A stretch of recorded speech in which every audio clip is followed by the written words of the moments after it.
Hi guys, நான் தான் உங்கள் சுரேஷ். என்னடா பார்த்தே ரொம்ப நாள் ஆச்சு அப்படின்னு கேட்குறலாம் எனக்கு புரியுது. ஸோ பார்த்தீங்கன்னா எனக்கு 10th எக்ஸாம் பார்த்தீங்கன்னா ஒரு 1 வீக் பிஃபோரே முடிஞ்சிச்சு. அப்படியேடா வீடியோ போடலன்னு கேட்டிங்கன்னா 1 வீக் ஃபுல்லாக ஃப்ரீ ஃபயர் ப்ராக்டிஸ் கைஸ். ரொம்ப நாள் ஆச்சு ஆடி, அதான் சும்மா ப்ராக்டிஸ்லாம் பண்ணி அப்படியே சும்மா ஆடிட்டு இருந்தேன் கைஸ். ஒரு வாரமாக ஃபுல்லாக புஷ் பண்ணிட்டு தான் இருந்தேன்.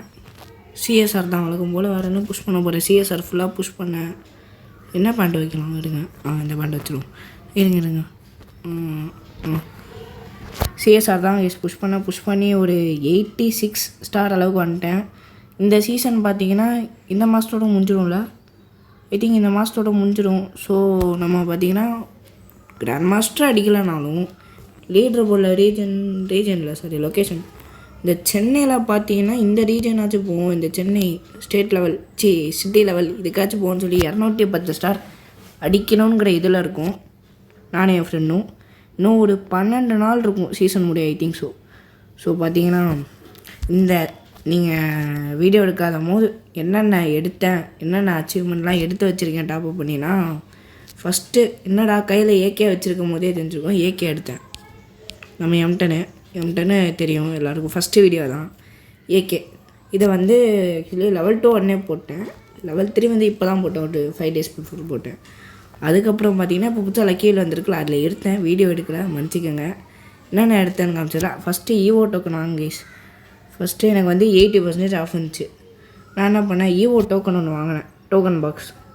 அடுத்து பார்த்திங்கன்னா ஒரு 70% சம்திங் வந்துச்சு. 70 தான் வந்துச்சு, ஆமாம் 70 வந்துச்சு. உடனே என்ன பண்ணேன், இது வாங்கினேன். 5 வவுச்சர் வாங்கி இதில் சுற்றிட்டேன், ஜோக்கருக்கு சுற்றிட்டேன். அடுத்து 99 டைமண்ட் வந்துச்சு. அதில் வந்து இந்த அமௌண்ட் எடுத்தேன் கேஸ். நல்லா இருந்துச்சு, உடனே எடுத்துட்டேன். நிறைய ஈவெண்ட் வந்து கிடக்குது. இதே நாங்கள் புதுசாக ஒரே நிமிஷம் எடுங்க, புது ஈவெண்ட் ஐஸ். இந்த ட்ரோகன்னா இதெல்லாம் எவன் கைஸ் எடுப்பான்? வாய்ப்பே இல்லை, இதெல்லாம் எடுக்கிறதே இல்லை. ஸோ இன்றைக்கான மெயின் கண்டென்ட் பார்த்திங்கன்னா ஒரு ரூம் மேட்ச் கைஸ். ரூம் மேட்ச்சில் பார்த்தீங்கன்னா 2v3 ரூம் மேட்ச்சு. நான் தான் ரூம்லாம் க்ரியேட் பண்ணேன். நானும் என் ஃப்ரெண்டும், என் ஸ்கூல் ஃப்ரெண்ட்ஸ் தான். நானும் என் ஃப்ரெண்டும் ஸ்கூல் ஃப்ரெண்டும். ஆப்போசிட் டீமில் பார்த்தீங்கன்னா இன்னொரு ஸ்கூல் ஃப்ரெண்டு ஒருத்தன், அந்த ஸ்கூல் ஃப்ரெண்டு வந்து 2 ஃப்ரெண்டை கூப்பிட்டு வந்திருப்பாங்க. ஸோ 2v3 நானும் என் ஃப்ரெண்டும் இன்னொரு கிளாஸ்மேட்டும், அவன் வந்து 2-3 ஃப்ரெண்டை கூப்பிட்டு வந்தாங்க. ஸோ பார்த்திங்கன்னா மேட்ச் வந்து யார் ஜெயிச்சான்னு நீங்கள் இப்போ நினைக்கிறத வந்து கமெண்டில் போட்டுருங்க. ஸோ வாங்க ஸ்ட்ரெயிட்டாக அந்த ரூம் மேட்ச்குள்ளே போயிடலாம்.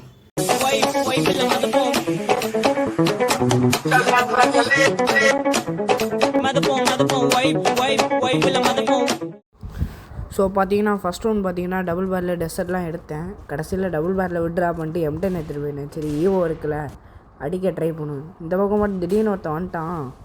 சரி டேத்து அடிக்கலான்னு போனேன், படலை. மறுபடியும் அடிக்கலான்னு போனேன், படலை. சரி உட்பக்கரில் ஒரு ஸ்விட்ச் வச்சுட்டு இப்படி அடித்தேன், அவன் பட்டுருச்சு. அதுக்கப்புறம் இந்த பக்கம் போனால் இங்கே ஒருத்தன் அழுத்துறான், தெரியும்னு நினைக்கிறேன், சரியாக அழுத்துறான். அடிக்கலான்னு போனேன், என் டீம் முடிச்சிட்டான். சரி அடிச்சுட்டு போட்டான் அப்படின்னு அடுத்த ரவுண்ட் வந்தால் பாருங்கள் திடீர்னு வந்துட்டான். சரி இந்த பக்கம் தான் அவட ஜோன் இருக்குன்னு பார்த்தா ஜோனுக்குள்ளே வந்துட்டான். அழுத்தல செத்துட்டேன் கேஸ். ஏன் கேஸ் இப்படி அழுத்துறாங்க எனக்கு ஒன்றுமே புரியல. இப்படிலாம் ஏன் அழுத்துறாங்க? சரின்னு சொல்லி பார்த்த உடனே கிளியர் அடிச்சிட்டான். சரி நண்பர் அடிப்பாருன்னு சொல்லி பார்த்தேன். இன்னொருத்தனை ஆளை காணும், நானும் தேடிட்டு இருந்தேன். பார்த்தா அவன் திடீர்னு டவுனு. அப்புறம் தான் செஞ்சு தலைவர் ஜோன்லேயே எலிமினேட். அடுத்த ரவுண்ட் திடீர்னு ஃப்ரெண்டு எலிமினேட் ஆகிடுவான். எனக்கு மனசே விட்டு அந்த நேரத்தில் 1v3 பண்ண மாட்டேடா அப்படின்னு விட்டேன். அடிச்சிட்றான்னா என் ஃப்ரெண்டு ஜோயல். கடைசியில் சரி எப்படியாச்சும் அடிப்போம்னு பார்த்தேன், அவன் முடிச்சிட்டாங்க மறுபடியும். சரி ஓகே, கிளாக் டவரில் அப்படியே சைடில் இவங்க நல்லா சுற்றி வரல கான்சென்ட்ரேட் பண்ணாங்க. அக்காவை முடித்து அடுத்து இது அங்கே லாங்கில் ஒருத்தன் தானா, அவனுக்கு ஒரு வண்டா போச்சு. இதே நான் அடிக்கிறேன்டான்னு சொன்னேன். அவனுக்கு கேட்டுச்சா இல்லையான்னு தெரியல, அவன் அடிச்சு முடிச்சிட்டான். சரி நல்லா கம்ஃபர்டபுளாக மேட்ச் போயிட்டுருக்கு, எப்படியாச்சும் அடிச்சிடலான்டா சரிஷா அப்படின்னு நான் என்கிட்ட. சரி அடுத்த ரவுண்டு அவன் அந்த பக்கம் ஓரமாக சண்டை போட்டேன். கீழே ஒரு க்ளோ அலைஞ்சின்னு வந்து வச்சேன். லைட்டாக தாங்க பண்ணேன், இதை ஃப்ளூக்குன்னு சொல்ல முடியாது, சும்மா லைட்டாக ட்ராக் வச்சா பட்டுருச்சு. அடுத்து இங்கே ஒரு அக்கா டப்புன்னு வந்து இலைய வச்சாச்சு. சரி நல்லா போயிட்டுருக்கு, இப்படியே மெயின்டைன் பண்ணணும். இதுக்கு முன்னாடி அவங்க கூட ரூம் மேட்ச் ஆடி நாங்கள் தோற்றோம், கேவலமாக தான் தோற்றோம், ஒத்துக்கிறேன். 2v3 நான் இப்போ ஃபார்ம்லேயும் இல்லை. ஒரு 4 days பிஃபோரோ 3 days பிஃபோரோ எனக்கு சரியாக தெரில. தோற்றோம். ரீமேட்ச் ஆடணும், அப்போவும் தோற்றோம். அது வேறு விஷயம். சரின்னு சொல்லி பீக்கில் வந்தால் 3 பேர் ஏற ஆரம்பிச்சிட்டாங்க என்கிட்ட. என் ஃப்ரெண்டு ஒரு பக்கம் போயிட்டான் அவன். சரின்னு சொல்லி க்ளோவால் போட்டுகிட்டே பின்னாடி வந்தேன். டக்கு நீங்கள் அக்கா விடுவேனா மண்டியிலே வச்சு முடிச்சாச்சு அக்காவையும். சரின்னு சொல்லி இந்த பக்கம் அவன் அந்த பக்கம் தானே குதிச்சு டபுள் பேரில் ஒரு ஷாட்டு வாங்கிட்டு போயிட்டாங்க. என்னடா நானாடா இப்படி அடிக்கிறேன், எனக்கே ஷாக்கு, என்னடா இத்தனை நாளாக இப்படி அடிக்கலை அப்படின்னு சொல்லிட்டு. அதுக்கப்புறம் இங்கே ஒருத்தன் M590 கண்ணை வச்சு அடிச்சிட்டு இருந்தான், அவனுக்கும் மண்டியில். ஆக்சுவலாக நான் டபுள் பேரில் தான் ப்ராக்டிஸ் பண்ணிகிட்ருக்கேன் ஷார்ட்டை வைக்க. பார்ப்போம் ஒருத்தான். சரி அடுத்த ஆள் அடிக்கலான்னு போனேன், ஃப்ரெண்டு அடிச்சிட்டான். இது வரைக்கும் சாதாரணமாக ஜாலியாக போயிட்டு இருந்துச்சு. இந்த ரவுண்டில் ஆரம்பிச்சிது. இந்த ரவுண்ட் நான் ஸ்டார்டிங்லேயே செத்துட்டேன். ஆக்சுவலி ரிவைவ் பண்ணக்கூடாது ரூல்ஸு. நான் லோட் அவுட்டும் ஆஃப் பண்ணிட்டேன். ஒரு ரிவைவ் பண்ணுற ஒரு ஹெல்ப்பர் பாட்டுருக்குன்னா அதையும் ஆஃப் பண்ணிட்டேன். பார்த்தா கிளியர் அடிக்க ஓடி வந்துட்டு கிளியரும் அடிச்சிட்டாங்க. சரி அடிச்சிட்றான்னு விரியிட்டான் போல, அவன் அடிக்க ஆரம்பிச்சிட்டான். First down. அடுத்து கமாண்டரா ஜோயல் நம்ம ஜெயிக்கிறோண்டா இன்றைக்கி அப்படின்னு ஒன்று. அடுத்து அங்கே ஒரு 30 டேமேஜ். இங்கே போட்டால் மறுபடியும் ஒரு டேப்பு. அதுக்கப்புறம் கொஞ்ச நேரம் அந்த அக்காவும் சைடில் போய் இவனும் கொஞ்ச நேரம் சைடில் போய் கொஞ்ச நேரமாக. அதுக்கப்புறம் பார்த்திங்கன்னா இப்போ தான் ஜோனுக்குள்ளே 2 பேரும் சண்டை போட்டு 2 பேருக்குமே வச்சு காலியாகலை. ஃப்ரெண்டுக்கு காலியாகலை, என் ஃப்ரெண்டுக்கு. அவங்களுக்கு காலியாச்சான்னு எனக்கு தெரில. உடனே குச்சி ஒரு க்ளோவால் போட்டான். இங்கே தான் பிரச்சனை.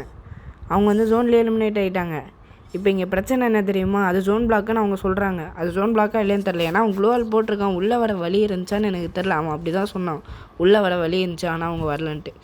நான் எனக்கு சரியாக தெரில. 2-3 வாட்டி பார்த்தேன், எனக்கு தெரிலன்னு சொல்லி நான் விட்டேன். சொல்லிட்டேன் எனக்கு தெரிலடா, நீங்களே பார்த்துக்கோங்க அப்படின்ட்டு.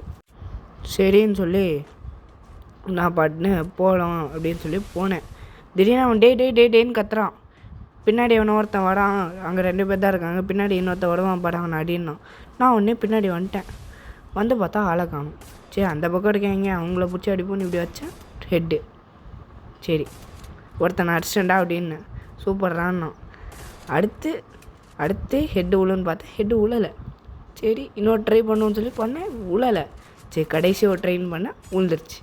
சப்பா அப்படின்னு சொல்லி பார்த்தா அவன் கேர்லெஸ்ஸாக போய் செத்துட்டான். ஆக்சுவலி அவன் கொஞ்சம் கேர்லெஸ் ஆகிட்டான் அந்த நேரத்தில். அவனே சொன்னான் தெரியாமல் போய் செத்துட்டேன் சாரிடான்ட்டு. நான் ஒன்றே க்ளோவால் போடுற ஜோன் வேறு வருதுன்னு பார்த்துட்டேன். இவன் ஜோன் பிளாக் பண்ணுவானுன்னு, ஏன்னா அழுத்துன்னு அழுத்துறான். அதுவும் பண்ணுவான்னு பார்த்தேன். சொன்ன மாதிரியே கரெக்டாக க்ளோவால் போட்டு ஜோன் பிளாக் பண்ண ஆரம்பிச்சிட்டான். இப்படியே அடிக்கலான்னு பார்த்தா அவன் படலை. திடீர்னு அவன் அடிச்சிட்டான்.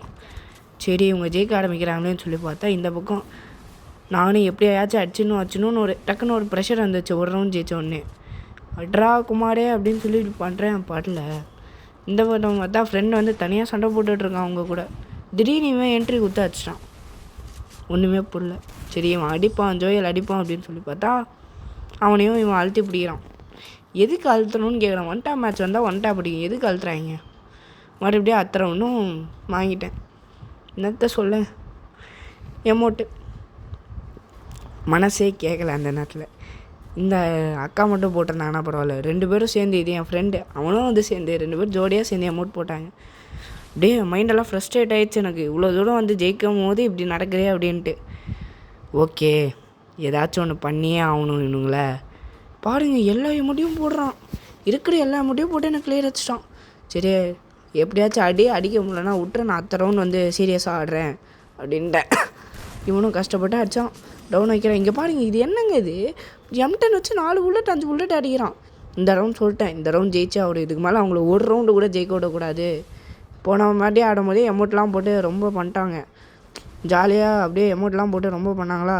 இந்த வாட்டி கேவலமாக அவங்க தோக்கணும்டா அப்படின்ட்டேன். உடனே நானும் ஏறி போனேன். இவனாச்சும் ஒருத்த மாட்டுவான், எல்லாம் இந்த பக்கம் வந்தாங்க. உடனே என்ன பண்ணேன் பார்த்தேன், வருவானா மாட்டானா, வெளியில் வாடியே உனக்கு இருக்குன்ட்டு. அவன் என்ன பண்ணால் திடீர்னு இந்த பக்கம் வந்துட்டான் என் ஃப்ரெண்டு. ஃபிஸ்ட்டு என்ன புரியலை எனக்கு. ஃபிஸ்ட்டை வச்சு உட்காந்து அடித்தான்.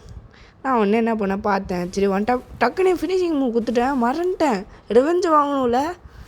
அப்படியே இருக்கிற எல்லா அச்சீவ்மெண்ட் எமௌண்ட்டு எல்லா எமௌண்ட்டையும் போட்டேன் உட்காந்து. பாவம் பையன் வாழ்க்கையே வெறுத்திருப்பான். எங்களுக்கு இவன் மேலேயும் காண்டில்லை. இது அந்த ஒரு பொண்ணு இருந்துச்சு, அந்த அக்கா மேலேயும் காண்டில்லை. ஈஸ்வர் 2 மாதம்னு ஒருத்தன் அழுத்தி பிடிச்சான், நீங்களே பார்த்தீங்களே. அவன் மேலே தான் மொத்த காண்டும். மேட்ச்சு முடிஞ்ச உடனே நான் அடிக்கலான்னு பார்த்தேன். இந்த இடத்துல அவன் அடிச்சிட்டான். ஜோயல் எதுக்கு அடிச்சிடுவான் அப்படின்னு சொல்லி அவனே அடிச்சிட்டான். நானும் ட்ரை பண்ணேன், அவனே அடிச்சிட்டான் அப்படின்னு சொல்லி பக்காவாக ஒரு புயா. பார்த்தீங்கன்னா ஒன் டேப்லாம் எப்படி இருந்துச்சுன்னு மறக்காமல் கமெண்டில் சொல்லிட்டு போங்க. ஆக்சுவலி மேட்சோட ஸ்டாட்ஸ் காமிக்கணும்னா இருங்க, சேவ் பண்ணி வச்சுருப்பேனே டோட்டலில் அந்த ஸ்டாட்ஸ் யாரெல்லாம் எத்தனை கில் ஆச்சு. என்னடா அது, நான் 11 கில்லு. சந்தோஷம் எனக்கு, அந்த 11 கில்லு சந்தோஷம், ரொம்ப ஹாப்பி. ஆனால் அந்த ஈஸ்வர் டோமாஸ்ன்னு ஒருத்தன் சொன்னேன் பற்றி, மேட்ச் முடிஞ்சோடனே அவங்கள லாபியில் கூப்பிட்டேன். என் ஃப்ரெண்டும் அந்த ஈஸ்வர் டோமாஸும், என் ஃப்ரெண்டை தான் பேசினான். இதோ இங்கே கதிர்னு ஒருத்தன் இருக்கான் பார்த்தீங்கன்னா, அவன் தான் பேசினான்.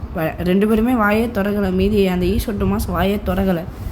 சொல்கிறான், அவனை பேச சொல்கிறா அப்படின்னு சொன்னான். அவனுக்கு ஏதோ ஃபோன் ஒர்க் ஆகலை, ஸ்பீக்கர் ஏதோ மைக் ஆன் பண்ண முடியல அப்படின்னு சொன்னான். பக்கத்துலேயே தான் இருக்கான். அவன் நினச்சா வாங்கி பேசலை. நாங்கள் பிடிச்சி செம்ம காரியத்துக்கு போயிட்டோம். ஆக்சுவலி ஒரு 5 days 1 week பிஃபோர் ஒரு வடக்கன்ஸ் கூட ஆடி நாங்கள் போய் தோற்றோம். நானும் அதே ஜோயல்னு ஒரு ஃப்ரெண்டும். அந்த காண்டெல்லாம் இதில் காமிச்சு உட்காந்து விளாண்டு செம்மையாக திட்டுன்னு திட்டினேன். அதுக்கப்புறம் 2 பேரும் வெளில போயிட்டாங்க, ஆஃப்லைனே போயிட்டாங்க. அதுக்கப்புறம் வரவே இல்லை. நைட்டு தான் கதிர் வந்தான். ஈஸ்வர் டோமாஸ் அடுத்த நாள் காலைல பார்த்தோம் ஆன்லைனு. அடுத்த நாள் காலைல பார்த்துட்டு தான் இதோ இங்கே இப்போ தான் ஆடுறான். நாங்கள் வந்தோடனே வெளில போயிட்டோம். ஆனால் ரொம்ப வன்மத்தை கக்கியிருக்கேன் இந்த வீடியோவில், மன்னிச்சிக்கோங்க. ஸோ அவ்வளோதான் கைஸ். சரி கைஸ், நம்ம அடுத்த வீடியோவில் சந்திப்போண்ணே. இனிமேல் வீடியோஸ்லாம் ரெகுலராக வரும் கைஸ், கவலையே வேணாம். அடுத்து என்ன கண்டென்ட் போடலாம், ஏதாச்சும் ஐடியாஸ் இருந்தால் சொல்லுங்கள். அண்ட் பேசணும்னு நினச்சேன், கடைசி வீடியோ நான் ஒன்று போட்டிருந்தேன். கிராஃப்ட்லேண்ட் சீரீஸ்னு ஒரு சீரியஸ் ஆரம்பித்து ஸ்னைப்பர் அந்த ஒரு கிராஃப்ட்லேண்ட் மேப்பை பற்றி ரேட்லாம் பண்ணேன். நீங்கள் என்ன பண்ணீங்க? வியூஸ் கூட போகல அதுக்கு. எனக்கு அதான் பிரச்சனை, வியூஸ் கூட போகல கைஸ். நீங்கள் கமெண்ட் பண்ணல, லைக் பண்ணல, எனக்கு எதுவுமே வியூஸ் யாரும் பார்க்கவே இல்லை. செம்ம டவுன் க்ரோத். அதோட எனக்கு போடவும் பிடிக்கல. சரி 10th கான்சன்ட்ரேட் பண்ண ஆரம்பிச்சு. ஸோ சரி ஓகே. அடுத்து சிஎஸ்ஆரில் பார்த்தீங்கன்னா சென்னையில் வந்து ப்ளேஸ் அடிக்கணும் கைஸ். சென்னையில் ப்ளேஸ் அடிக்கணும். அதுக்கு ஒரு 210 ஸ்டார் அதுக்கு தான் புஷ் பண்ண போகிறோம். ஸோ பார்க்குறெல்லாம் நல்லா சப்ஸ்கிரைப் பண்ணி சேனலை கொஞ்சம் ஏற்றி விட்டிங்கன்னா லைவெலாம் போட முடியும். முடிஞ்ச அளவுக்கு நான் எஃபர்ட்ஸ் போடுறேன் இந்த லீவில். சரி okay guys, tata bye bye, see you guys.